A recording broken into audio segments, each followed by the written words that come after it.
Welcome everyone. In this video, this will be the first of several that are designed to get you up and running with Burp Suite. So in this video, we'll be focusing on just what is Burp Suite, real quick introduction, as well as how do you get it started, how do you update, as well as possibly install. So we'll go through all of that here today. The later videos then will touch on some of the primary capabilities, and really by the end of this series, we'll have you up and running with Burp Suite in pretty short order. So if you're not familiar with Burp Suite and you're looking for some introductory content, this is what this is intended for. To get started then, what is Burp? Well, Burp is a proxy. It's a web proxy. It's often designed to intercept traffic between things like our browsers and a target server. Red teams will use these, penetration testers will use these in order to test applications looking for security vulnerabilities or flaws. We can use them for development as well. So maybe we have Burp running and we're intercepting between our browser and, say, a local development server. So there's really a lot of uses for Burp. And again, at the end of the day, it's really just a proxy that intercepts traffic. So we won't get into a lot of the hands-on with that in this video, but that's what the later videos will be there for.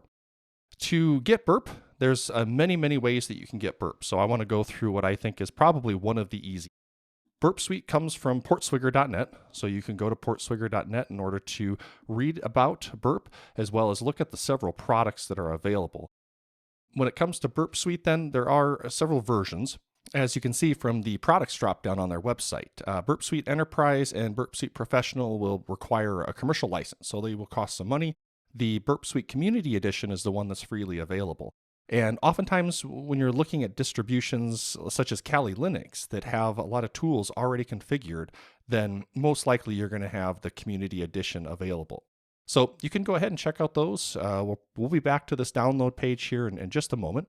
So as I mentioned, with Linux distributions like Kali and many others out there, they will oftentimes include a suite of some of the most popular tools already installed, already configured. And with Kali, Burp is definitely one of those tools. If we go to the application menu and search for Burp, you'll see that Burp is available. That allows us to very quickly launch the application. And let's close this browser here and just begin using it.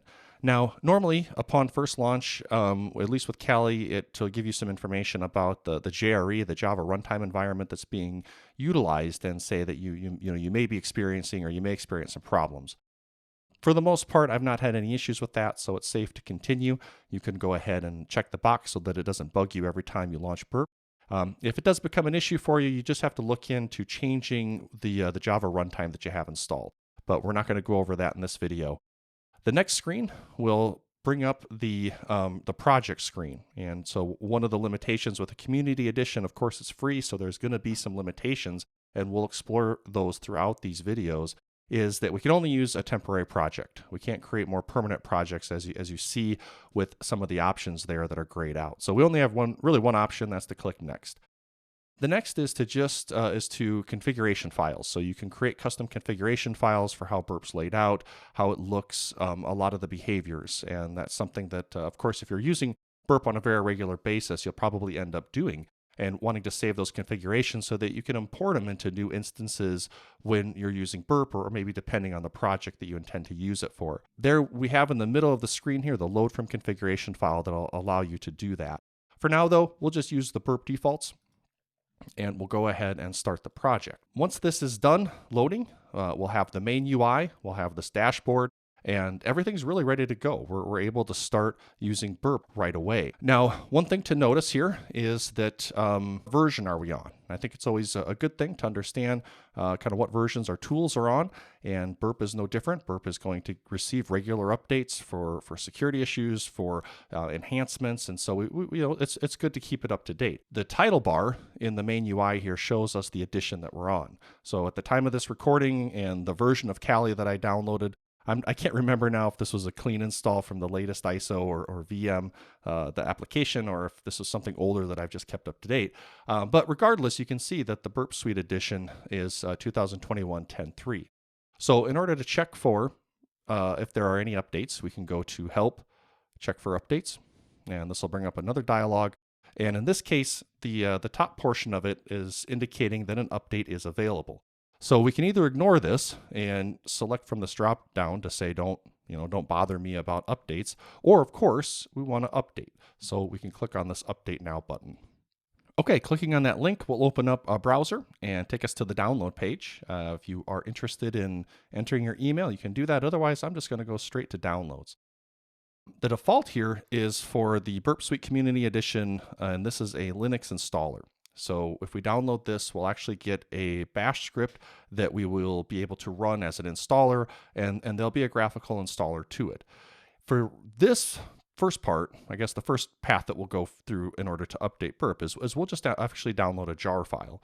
So Burp is a Java application. Jar files are just Java archive files that we can download, and then those become essentially executable to launch our Java apps. So click download once we select that jar file. I've already done that, so it's already available in my downloads folder. Since we're going to be doing some upgrading, I'm going to go ahead and make sure that Burp is closed, just so that doesn't cause any permission errors or issues with file locks. And now that I have Burp downloaded, so if we take a look at the downloads folder, we'll actually see two files. There's the jar file that we just downloaded, and then there's the bash script. And this is actually, if we go back to the downloads, this is the script that will launch the installer had we downloaded this Linux 64-bit option from Burp. So we'll come back to that in just a moment. How do we know what steps to take next? Well, oftentimes these applications will be found in the user bin directory. So that's a common location for executable content that doesn't require administrative privileges in order to launch. Here you can see that there is, in fact, a Burp Suite application. Although if we take a look at that, this is actually another bash script. It's not the Java or the jar file that we are trying to update. So what we can do is we can take a look at the content of that, and we'll see very simple that the run Java jar command, and it's looking for burpsuite.jar in user share Burp Suite. So now we can go to that location. And I'm going to clear the screen. And there's our burpsuite.jar. Now, typically, it is a good idea. Well, we can take a look at permissions here. You'll see that this is, in fact, owned by root. So typically, what I like to do before making any significant changes is to make a backup. That way, if for some reason this process of upgrading goes wrong, I have an easy path to undo. So in this case, I'm just moving the original burpsuite.jar file and giving it a new extension .back, kind of an arbitrary thing, just so that I know in here I can always restore that. I can just remove that .back extension and I'll be essentially back to where I was. The next step then is to move our newly downloaded jar file to this location. And not only are we going to move it from the downloads folder, but then we're also going to rename it to just simply burpsuite.jar. Of course, the scripts that were dependent upon the original Burp Suite, the version that we had just launched, they're going to also depend upon it having the same naming convention. So now we've gone ahead and moved that. And if we go back to our application launcher, and we launch Burp Suite, we'll see that we are now launching the newly updated version. So here is up at the top, the title bar. You can see we are now on version 2022.1.1, and everything from here is pretty much the same. We're just going to start with the, we don't have any configuration to load. We're going to just start with a temporary project, and then once this launches, we'll be at the main dashboard here. So now if we check for updates, Burp is up to date. So awesome. Okay, the last thing, I'm going to close this. The last process then that we'll go through is if we wanted to explore the installer. Now that installer might be more useful if we were installing Burp on a new system. So Burp can be installed on anything. As you saw on that installer page, pretty much any Linux system, Microsoft Windows, Macintosh OS X, you can download it, you can install it. So this might be a reason that we would use that installer. We'll change to our downloads directory. Now, when you first download this, it's not going to have the execute permissions. So you may need to add plus execute chmod to that script.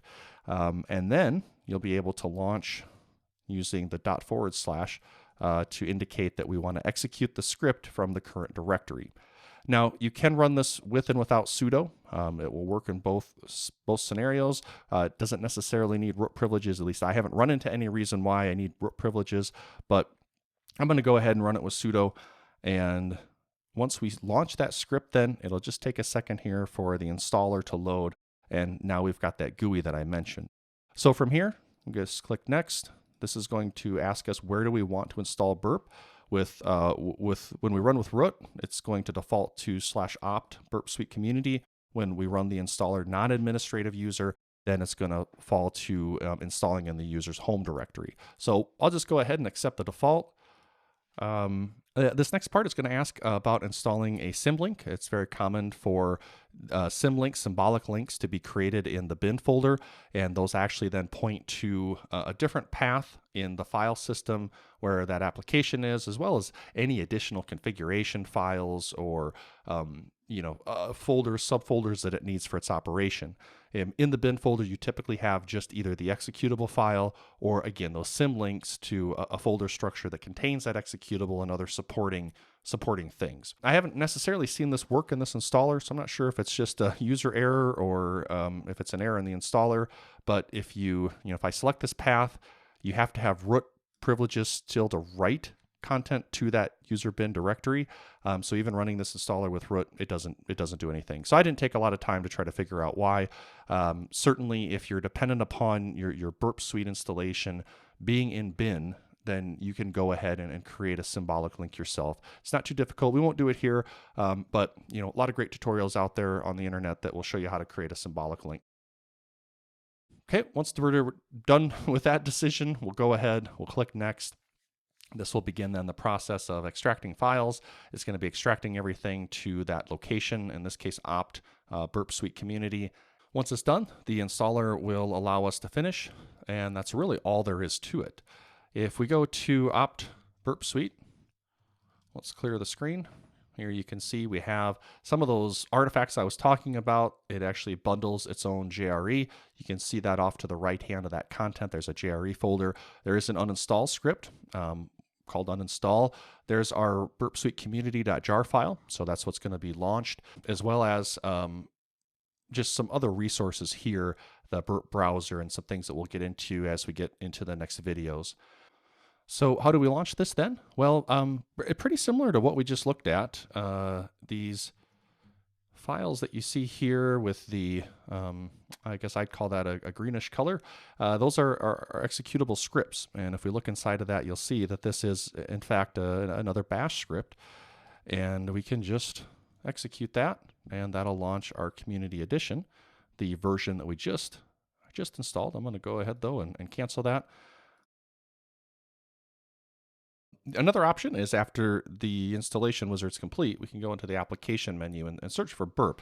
And you'll see there are actually two instances now. There's the original that came with Kali, and then there's the one that we just installed. So that gets added as a second item. Now, again, this is probably more for a situation where you want to add it to a system that doesn't currently have Burp installed. But in any case, it's really best practice to not have two different versions of the same application installed. Even if you've got them on the same version, you really just want one installation on the system. So, in this case, probably just updating the jar file is going to be the most direct. It's going to still work with everything, the way that Burp was configured with Kali. If you use the installer, now you've got multiple instances installed. And again, it can just lead to confusion and a little more difficulty in just keeping everything, your usage of Burp in sync.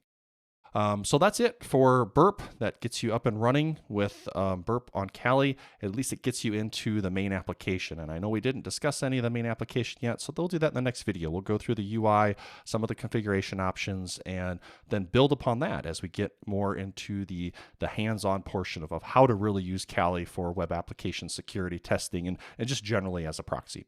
So thanks for joining, and I will talk to you all in the next video.